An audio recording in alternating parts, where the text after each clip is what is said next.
Ito ang Casa Manila Resto located in Giza, Cairo, Egypt. So may bago na naman tayong tambayan mga lods. So on the way to the pyramids or Giza, Cairo, Egypt, ganyan yung mga makikita ninyo mga lods.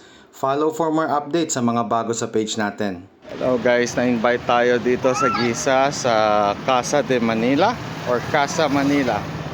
At titignan natin yung bagong tambayan dito sa Giza ng mga Pinoy. Ayan o. Ito ng place guys. Pasok tayo sa loob. Minabuti ko nang tanggalin yung background sounds mga lods. Mahirap nang makopyright. Grabe, sobrang lakas ng sounds ni ate rito sa loob. Talaga namang barty-barty. So birthday kasi ng anak ni ate Ging Fauda mga lods. Bali siya po yung may-ari nito no. Anyway, maraming salamat Ate Ging for inviting me at napasyalan ko rin yung place mo na magiging bagong tambayan ng mga kabayan, lalo na yung mga nakatira dito sa Giza. Shoutout nga pala kay Ate Richie, ayan siya sa mga fans niyan. Kay Ate Sally June, EG Pinay, Mariam Figueroa, kay Bella, at sa mga ibang kabayan, pasensya na at medyo talagang walang time. Napakasaya kasi. Puro sayawan, kainan. Buti nga hindi nila nakuhaan yung inagaw ko yung isang tray ng pansit. Well, kitang-kita naman sa video mga lods na yung mga kabayan natin dito ay talaga naman nag-e-enjoy. Kita mo si Ate Sally June, EG Pinay oh. Grabe.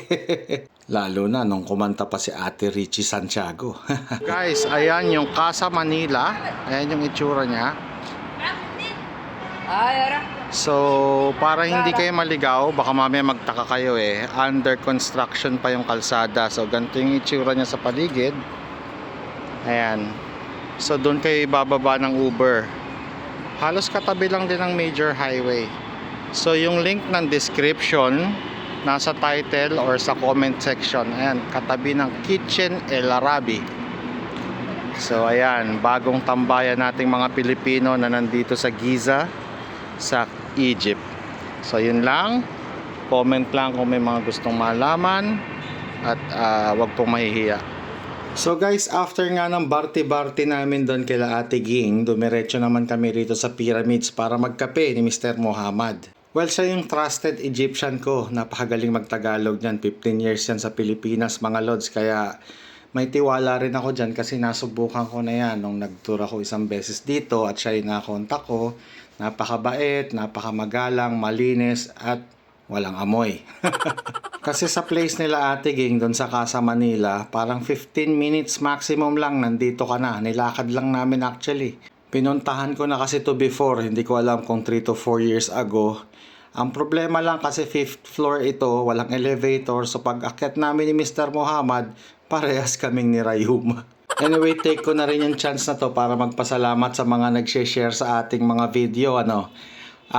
Babala ko lang dun sa mga iba nating follower. Sana wag nyo nang i-share ng 3 beses hanggang 5 beses yung isang video. Kasi kayo rin po yung magkakaroon ng penalty kay Lolo M. Kilala nyo naman siya.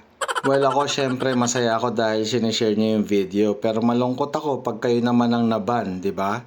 Mahirap nang ma-shadow ban yung account. Well, idagdag ko nga lang po pala yung bagong update sa GEM. Starting December 1, yung GEM ay Grand Egyptian Museum. Ini-implement na nila yung online booking for reservation dahil nga dinadagsa siya ng maraming tao. Kaya ayaw nila nang nagkukumpulan doon para hindi naman masakit sa mata at tignan. So yun lang po mga kabayan. Maraming salamat sa mga sumusuporta sa ating page at sa mga nagsishare, nagla-like at nagko-comment. Malaking bagay po to sa mga bago pa lang sa Egypt. Ingat mga lods!